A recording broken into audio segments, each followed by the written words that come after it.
kepercayaan Tuhan dan berterima kasih kepada Bapak Ibu Gembala di sini untuk kami bisa melayani di sini. Tidak perlu memperkenalkan karena saya memang dari Lamongan. Saudara di dalam Tuhan Yesus Kristus, kita segera masuk dalam pemberitaan firman Tuhan. Mari perhatikan dalam Matius 1 ayat 5. Matius 1 ayat 5 bagian A. Saya bacakan bagi kita semua. Matius 1 ayat 5 bagian A.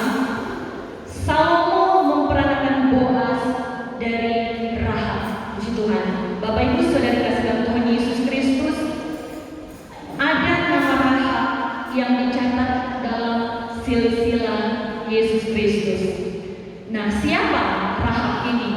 Di dalam Ibrani 11 ayat 31, Ibrani 11 ayat 31, Rasul Paulus bilang begini, karena iman maka Rahab perempuan sundal itu tidak turut binasa bersama-sama dengan orang-orang durhaka, karena ia telah menyambut pengintai-pengintai itu dengan baik.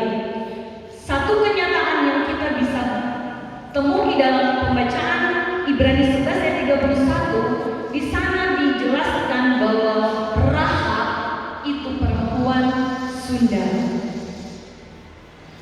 Tetapi kalau kita perhatikan seluruh pembacaan firman Tuhan di dalam Ibrani 11, kita akan menemukan sebuah bukti atau sebuah penjelasan yang akurat bahwa hanya Rahab perempuan satu-satunya yang dicatat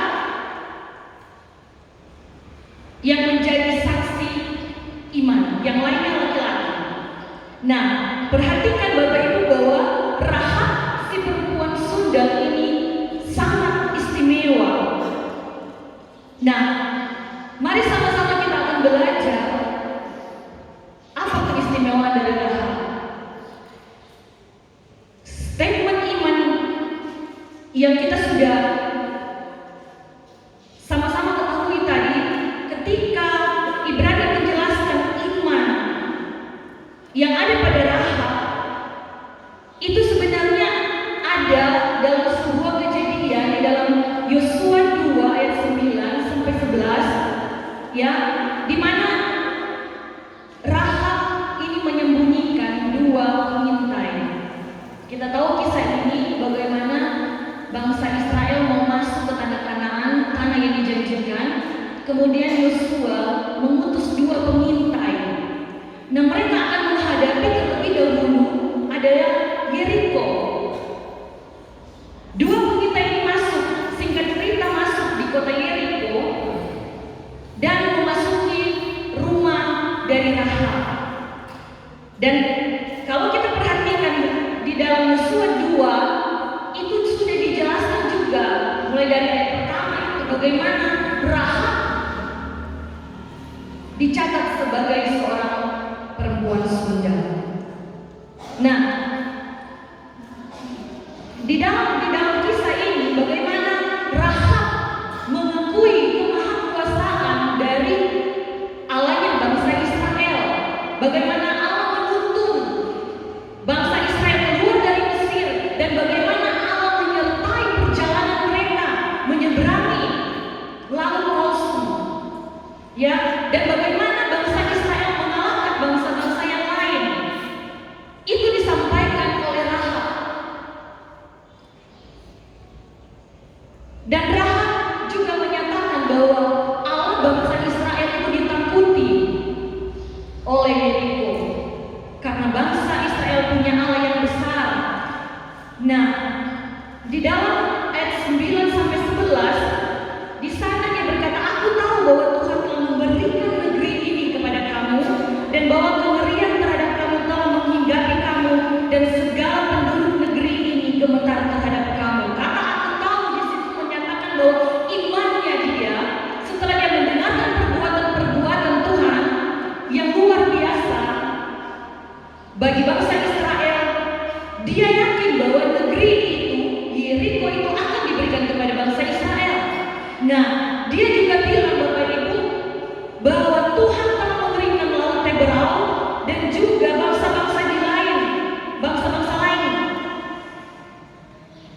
yang sudah mereka tumpas di seberang sungai Yordan, yakni kepada Sihon dan Og.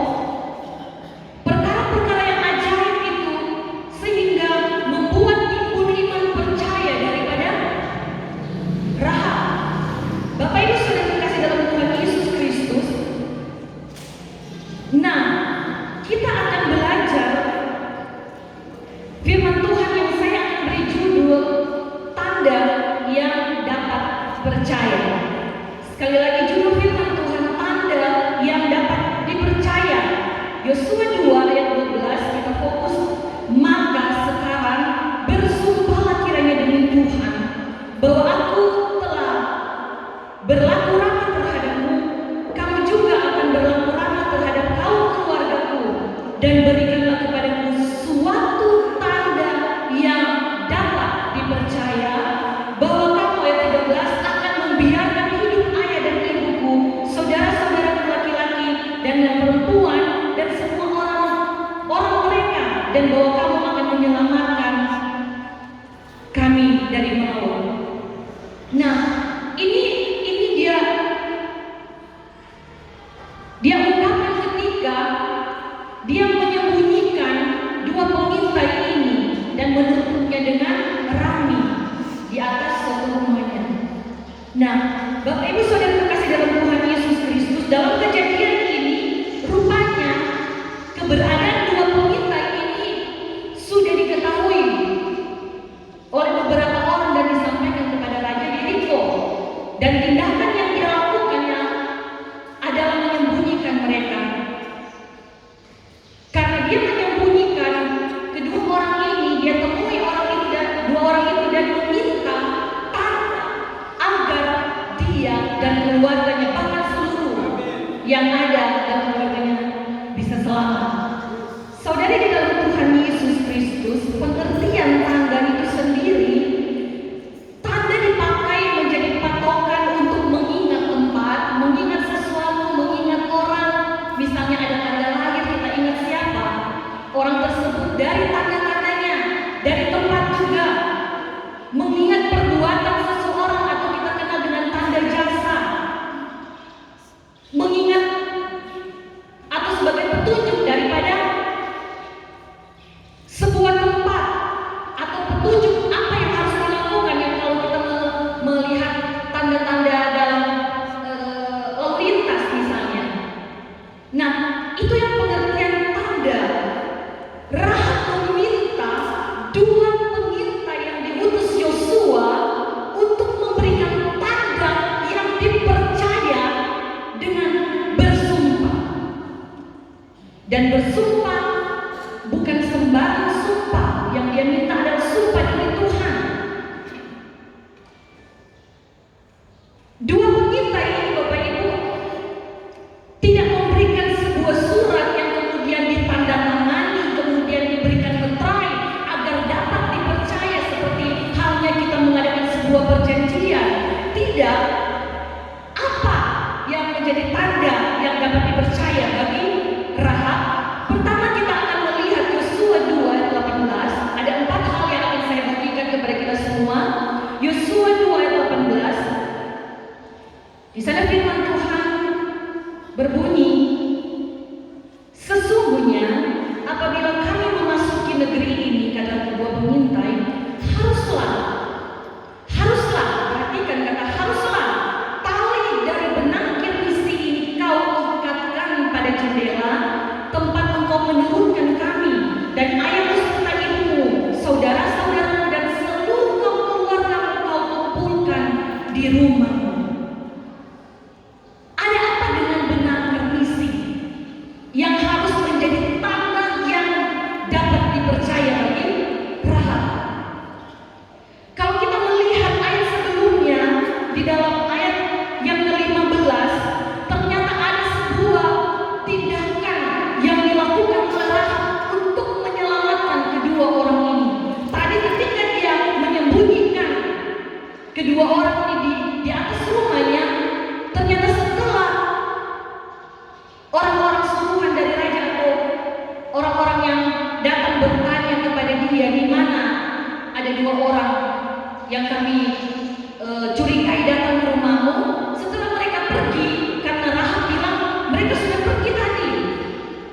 sebelum gerbang ditutup. Nah, ketika itu Bapak Ibu, setelah utusan dari raja itu pergi, dia menyelamatkan dua orang pengintai ini dengan menurunkan mereka menggunakan tali benang kirmisi. Nah, ini di dalam ayat 15, ia menurunkan dengan tali itu melalui jendela, sehingga Bapak Ibu, Yosua 2 ayat 21, di sana dikatakan kemudian perempuan itu mengikatkan tali kirmisi itu pada jendela. Ini membuktikan bahwa tali kirmisi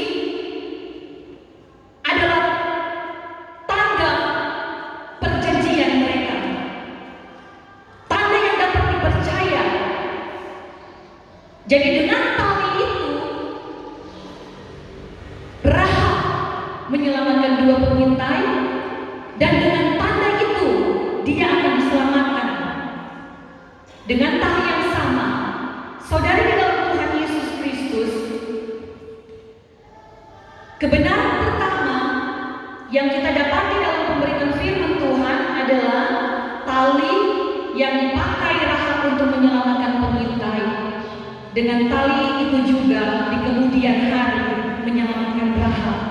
Jadi apa yang kita tabur, itu yang kita tuai. Amin. Haleluya. Kalau kita menabur kebaikan yang sama akan datang dalam kehidupan saya dan saudara. Yakobus 2 ayat 25, dan bukankah demikian juga Rahab pelacur itu dibenarkan karena perbuatannya ketika ia menyembunyikan orang-orang yang disuruh itu di dalam rumahnya, lalu menolong mereka lolos melalui jalan yang lain. Perbuatan bagi utusan Allah menyelamatkan dirinya juga. Pengkhotbah 11 ayat 1, Pengkhotbah 11 ayat 1 berbunyi begini, lemparkanlah roti ke air, maka engkau akan mendapatkannya kembali lama sesudah itu. Artinya apa? Terjemahan lain bilang begini, lakukanlah yang baik kemanapun engkau pergi, setelah itu yang baik yang engkau lakukan akan kembali kepadamu. Amin. Haleluya. Lihat tali yang dipakai oleh Rahab adalah tali benang kirmisi. Itu menjadi tanda bagi dia, sehingga di kemudian hari dia selamat karena ada tali itu di jendela rumahnya. Saudara dalam Tuhan, dalam ayat 34 ayat 11, saya baca dalam Alkitab yang terbuka, terjemahan Alkitab yang terbuka, sebab dia membalas seseorang sesuai perbuatannya dan sesuai jalannya, ia akan menyebabkan seseorang menjalani jalannya. Amin. Haleluya. Puji Tuhan. Haleluya.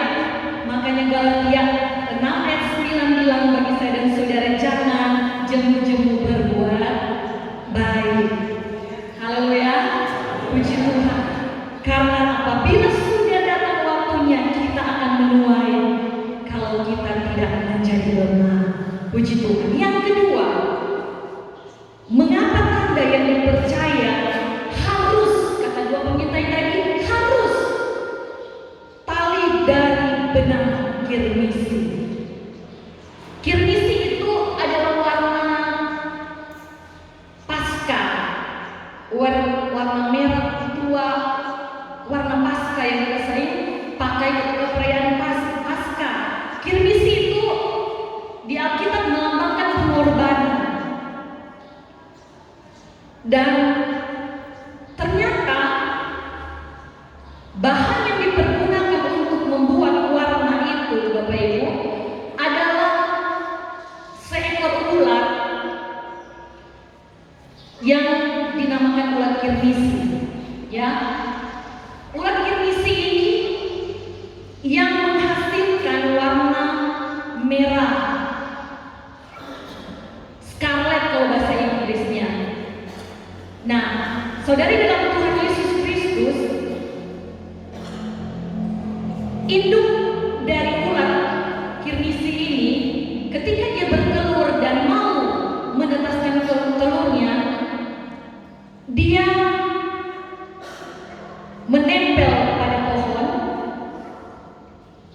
Dia menempel dengan kuat pada pohon itu sampai waktunya menetas. Ketika dia menetaskan telurnya, dia akan mati. Dan di saat itu warna kirmisi itu keluar dan kena atau tertinggal di batang kayu di mana dia menempel. Di dalam proses kematian dari ulat tersebut, anak-anaknya mengambil makanan dari induknya atau dari ibunya, dari ulat induk tadi. Jadi bagaimana pengorbanan seekor ulat untuk kemudian menghasilkan kehidupan yang baru bagi telur-telurnya yang menetas dan menjadi dewasa. Ini menggambarkan sebuah pengorbanan, Bapak Ibu. Kita boleh bayangkan betapa usaha keras yang dilakukan oleh Rahab ketika dia harus memintal roti tadi menjadi tali yang kuat. Bagaimana dia berusaha dengan sungguh-sungguh sehingga benar-benar ini menjadi tali dalam pintalan yang kuat. Nah, roti sendiri, Bapak Ibu, itu adalah sebuah tumbuhan yang diambil seratnya, kemudian dijadikan benang untuk bahan lelang. Nah, Bapak Ibu, ketika dia memintal ini, betapa dia mengorbankan waktunya dan betapa dia mengorbankan tenaganya ketika dia dengan benang itu menurunkan dengan hati-hati 2 orang lelaki. Dan tentu di dalam tekanan. Karena apa? Karena dia penuh dengan intimidasi, ketakutan, ketahuan bisa bahaya, Bapak Ibu. Kita bisa bayangkan bagaimana pengorbanan Rahab ketika itu.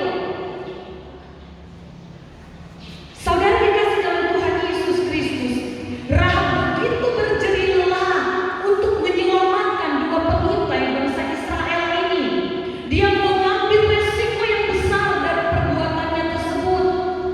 1 Korintus 15 ayat 28 bilang begini. 1 Korintus 15 ayat 58. Karena itu, saudara-saudaraku yang kekasih, berdirilah teguh, jangan goyah, dan giatlah selalu dalam pekerjaan Tuhan, sebab kamu tahu bahwa dalam persekutuan dengan Tuhan, jerih payahmu tidak sia-sia. Amin. Haleluya. Pengorbanan saya dan saudara tidak sia-sia. Itu yang memberikan saya dan suami saya semangat untuk melayani Tuhan. Tuhan memperhitungkan semua apa yang kita kerjakan kepada Tuhan dengan sungguh-sungguh, dengan pengorbanan kita. Amin. Haleluya. Puji Tuhan. Yang ketiga, di dalam kisah jatuhnya Yeriko Yosua 6, kita akan fokus di dalam ayat 17. Dan kota itu, Yosua 6 ayat 17, dengan segala isinya akan dikhususkan bagi Tuhan untuk dimusnahkan. Hanya Rahab perempuan sundal itu akan tetap hidup. Ia dengan semua orang yang bersama-sama dengan dia dalam rumah itu, karena ia telah menyembunyikan orang suruhan yang kita suruh. Ayat 22 kita loncat. Tetapi kepada kedua orang pengintai negeri itu Yosua berkata, tadi Yosua berkata kepada bangsa Israel. Di dalam ayat 16 kita boleh lihat mulai ayat 16. Tetapi pada ayat 22 tugas ini diberikan kepada 2 pengintai yang kita baca pada pasal 2. Masuklah ke dalam rumah perempuan sundal itu dan bawalah keluar perempuan itu dan semua orang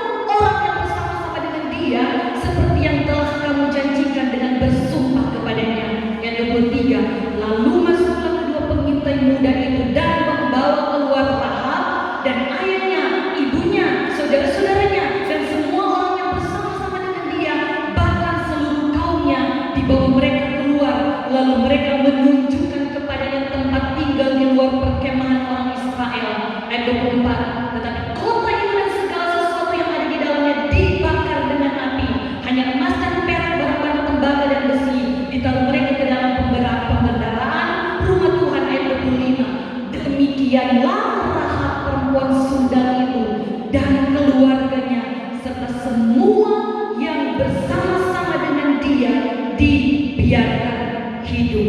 Ini permintaan dari Rahab, biarkanlah kami hidup, dan itu yang dia nikmati. Dia dibiarkan hidup bersama dengan orang-orang di dalam rumah tersebut, keluarga maupun orang-orang yang bersama dengan mereka. Saudara dikasih dalam Tuhan Yesus Kristus. Selanjutnya, maka diamlah perempuan itu di tengah-tengah orang Israel. Bahkan kata firman Tuhan sampai sekarang, karena ia telah menyembunyikan orang suruhan yang disuruh Yosua mengintai Yeriko. Pertanyaannya, mengapa harus yang disuruh oleh Yosua dua pengintai itu, Bapak Ibu? Kebenaran firman Tuhan yang ingin saya bagikan pada bagian yang ketiga, karena dua pengintai itu yang tahu persis tanda yang dapat dipercaya yang mereka suruh kepada Rahab. Mereka yang suruh tali itu diikatkan, tali kirmising itu diikatkan pada jendela di mana mereka diturunkan. Mereka berdua yang tahu posisinya di mana. Dengan tanda itu mereka dapat mendatangi rumah dari Rahab secara tepat karena ada tanda itu. Amin. Yosua tidak sembarang menyuruh. Yosua menyuruh dua pengintai tadi karena pengintai tadi tahu ada tanda yang harus mereka lihat agar mereka tidak salah tempat. Amin. Haleluya. Puji Tuhan. Saya dan saudara diberkati dengan firman Tuhan. Ada tanda bagi kita juga. Amin. Haleluya. Karena mereka tahu tanda dari benang kermisi itu, jadi mereka yang dipakai. Tetapi kalau kita kembali kepada Rahab, Bapak Ibu, dari pasal 2 sampai pasal 6 ada jenjang waktu yang harus dia korbankan, yang harus dia buat. Ada proses yang harus dia alami ketika dia mengumpulkan orang-orang keluarganya ini di dalam satu rumah. Bukan segera kemudian keselamatan itu datang di rumahnya. Ayat yang kita sudah lihat pasal 2, perjanjian itu baru kemudian diwujudkan pada pasal 6. Ini bicara tentang apa, Bapak Ibu? Bagaimana Rahab tetap mempertahankan tali dari benang kirmisi itu terpasang di pintu rumahnya. Amin. Haleluya. Bagaimana dia mempertahankan imannya tetap teguh, tidak goyah. Dia tetap kuat dalam keyakinannya bahwa dia tetap mempertahankan itu. Ketika dia lakukan tali kirmisi itu, masih tetap dalam posisi yang pertama. Dia yakin keselamatan akan ada dalam kehidupannya dan kehidupan keluarga. Amin. Haleluya. Saudari dalam Tuhan Yesus Kristus, Matius 24 ayat 13. Bukankah firman Tuhan berkata, tetapi orang yang bertahan sampai kesudahannya akan selamat. Haleluya. Puji Tuhan. Rahab tidak pernah tahu kapan orang Israel akan menyerbu. Tidak ada perjanjian dengan dia. Oh, tunggu sekian lama. Kalau kita tahu waktunya, kita sudah bisa mempersiapkan diri. Oh, nanti gantung pada saat itu, cabut aja dulu. Tetapi justru karena kita tidak pernah tahu, kita harusnya berharap sungguh kepada Tuhan. Amin. Haleluya.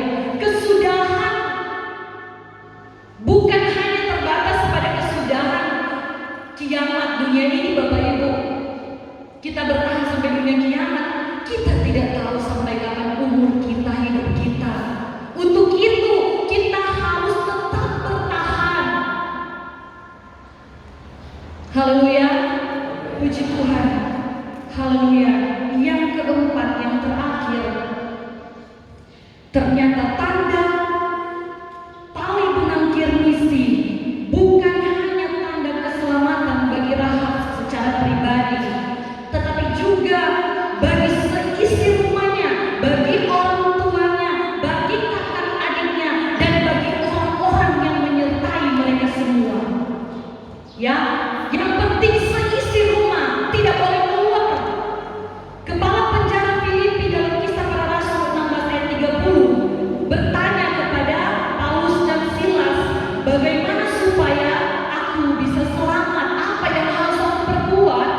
Jawab Paulus dan Silas ayat 31 dalam Kisah Para Rasul 16 itu, kata Paulus bilang begini, percayalah kepada Tuhan Yesus Kristus dan engkau akan selamat, engkau dan seisi rumahmu. Katakan amin. Amin. Saya percaya, saya harus yakini, seisi rumah saya harus percaya, entahkah itu keluarga saya maupun orang-orang di balik kehidupan saya di dalam rumah. Pastikan orang itu harus selamat karena ada saya di dalamnya. Tetapi apakah serta-merta demikian, Bapak Ibu? Ada hal yang harus kita perhatikan. Saya ingin membagi dua syarat, Bapak Ibu. Bagaimana agar satu orang percaya membuat seisi rumah diselamatkan? Yang pertama, Rahab dapat dipercaya. Saya dan saudara harus dapat dipercaya dulu. Amin. Kita harus mampu mempertahankan iman saya dan saudara terlebih dahulu, sehingga 1 Korintus 4 ayat 2 yang akhirnya dituntut dari pelayan-pelayan yang demikian ialah bahwa mereka ternyata dapat dipercaya. Kalau Rahab tidak dapat dipercaya, tentu ada dari bagian orang-orang yang terkumpul dalam rumahnya, entahkah itu keluarganya maupun orang yang mengikuti keluarganya yang keluar dari rumah. Perhatikan Bapak Ibu, mereka tidak bisa keluar dari rumah karena mereka tidak tahu kapan penyerbuan dari bangsa Israel sehingga tembok itu roboh. Mereka tidak tahu, jadi mereka tetap di dalam rumah. Dan untuk percaya kepada seseorang yang mengatakan tetap di dalam rumah itu, orang tersebut pertama harus bisa dipercaya. Yang kedua, setelah bisa dipercaya, ternyata Rahab mampu mempengaruhi orang-orang tersebut. Di sini ada tulisan, sebagai alat kebenaran kita punya karakter Kristus yang berdampak, punya pengaruh yang besar.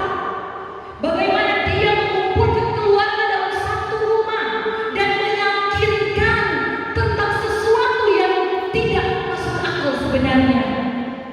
Percaya kalau itu tetap ada, tali itu tetap ada di rumah kita dan kita tidak keluar dari rumah ini, kita akan selamat. Itu bukan hal yang gampang, Bapak Ibu, tetapi dia berhasil untuk mengerjakan itu. Haleluya. Puji Tuhan. Surah 2:11, setiap orang yang keluar nanti dari pintu rumahmu harus sendiri menanggung akibatnya. Dan ternyata mereka tetap ada di dalam rumah itu dari pasal 2 sampai pasal 6. Itu karena ada seseorang yang berdampak mempengaruhi mereka semua. Saudari di dalam Tuhan Yesus Kristus, 1 Korintus 7 ayat 14 sebagai contoh. Bagian A saja, karena suami yang tidak beriman itu dikuduskan oleh istrinya, dan istrinya yang tidak beriman itu dikuduskan oleh suaminya. Jadi saya dan saudara punya tugas untuk menguduskan orang-orang di dalam rumah kita dulu. Misbah keluarga dulu, amin. Kalau misbah keluarga kita kuat, kata kesaksian tadi, misbah gereja ini kuat. Dan kita boleh berdampak di tengah masyarakat. Kita kembali pada pembacaan yang pertama, Matius 1 ayat 5 tadi. Salmon memperankan Boas dari Rahab. Perempuan sundal ini boleh menjadi bahagian dalam silsilah Yesus Kristus. Bukan hal yang biasa bagi bangsa Israel mencatat nama perempuan dan silsilah mereka. Dan Rahab menjadi satu dari 4 wanita yang dicatat dalam silsilah Yesus.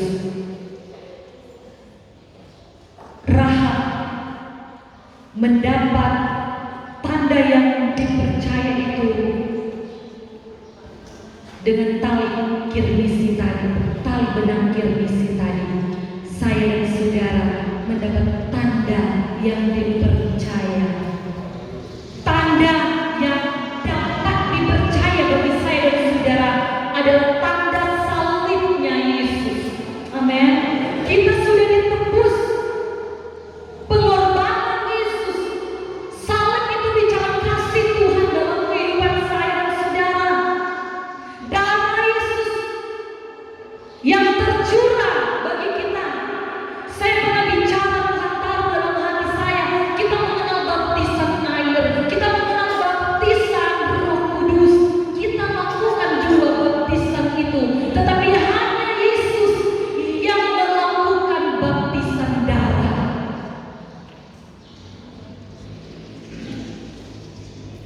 Saudara,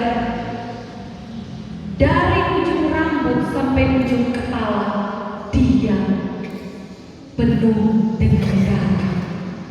Sehingga saya bilang, ini bagaikan baptisan darah. Bagaimana Yesus berkorban bagi saya dan saudara, itu adalah tanda salib. Bagi saya dan saudara, tanda yang dapat dipercaya. Amin. Haleluya, puji Tuhan. Tetapi dalam 1 Korintus 1 ayat 18, sebagai ayat yang terakhir, sebab pemberitaan tentang salib memang adalah kebodohan bagi mereka yang akan binasa, tetapi bagi kita yang diselamatkan, pemberitaan itu adalah kekuatan Allah.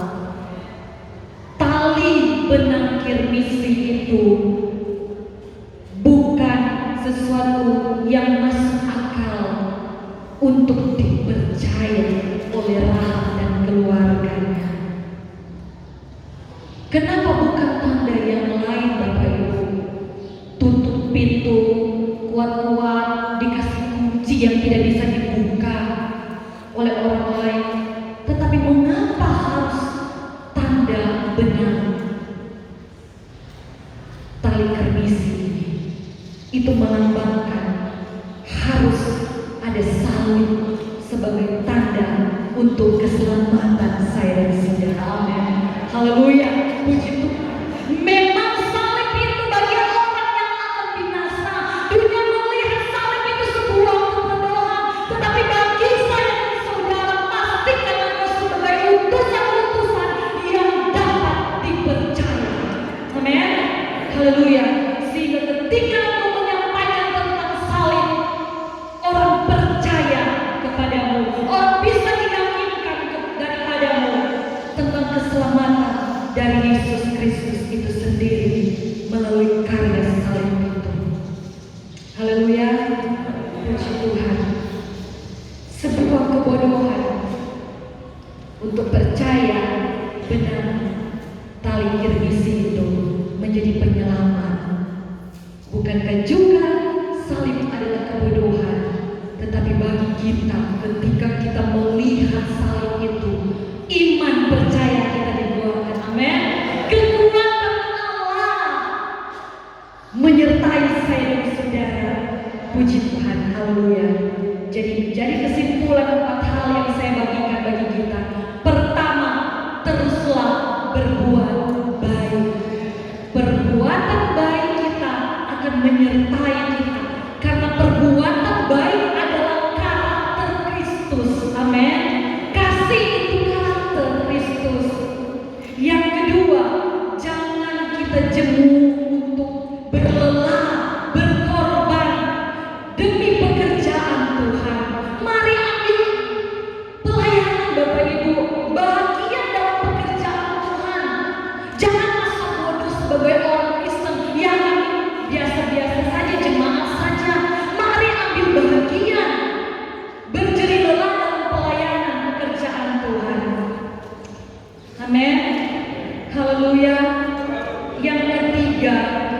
iman kita harus teguh.